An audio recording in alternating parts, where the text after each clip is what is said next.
ভোররাতেই বড় সিদ্ধান্ত, ট্রাইব্যুনালে নিষ্পত্তি হওয়া নামের প্রথম তালিকা প্রকাশ করল নির্বাচন কমিশন। আপনার নাম আছে তো? না থাকলে কি করবেন? আজকের ভিডিওতে সব বিস্তারিত জানুন। নির্বাচন যত এগিয়ে আসছে ততই বাড়ছে উত্তেজনা। তারই মাঝে বড় পদক্ষেপ নিল নির্বাচন কমিশন। ভোররাতে ট্রাইব্যুনালে নিষ্পত্তি হওয়া নামগুলোর প্রথম তালিকা প্রকাশ করা হয়েছে। এই তালিকায় মূলত সেই সব ভোটারদের নাম রয়েছে যাদের নাম নিয়ে আপত্তি, অভিযোগ বা আইনি জটিলতা ছিল। ট্রাইব্যুনালের শুনানির পর যেসব নাম বৈধ বলে বিবেচিত হয়েছে সেগুলোই এখন এই তালিকায় যুক্ত হয়েছে। কেন এই তালিকা গুরুত্বপূর্ণ? কারণ আপনার নাম যদি এই তালিকায় না থাকে তাহলে ভোট দেওয়ার সময় সমস্যায় পড়তে পারেন। অনেক ক্ষেত্রেই দেখা যায় শেষ মুহূর্তে নাম বাদ পড়ে যাচ্ছে, তাই এখনই নিজের নাম যাচাই করা অত্যন্ত জরুরি।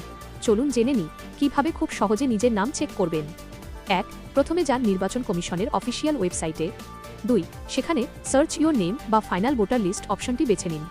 3. এরপর আপনার জেলা, ব্লক এবং বিধানসভা কেন্দ্র নির্বাচন করুন। 4. নিজের নাম অথবা ইপিক নম্বর লিখুন।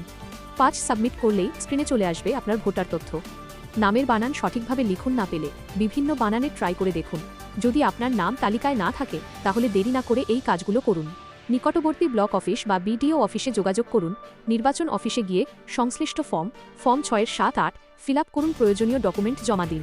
মনে রাখবেন, সময় খুবই কম, তাই যত দ্রুত সম্ভব পদক্ষেপ নিন। আপনার ভোট আপনার অধিকার, তাই এখনই নিজের নাম চেক করুন এবং অন্যদেরও জানাতে এই ভিডিওটি শেয়ার করুন। ভিডিওটি ভালো লাগলে লাইক, শেয়ার ও সাবস্ক্রাইব করতে ভুলবেন না। পাশে থাকা বেল আইকন চাপুন নতুন আপডেট পেতে।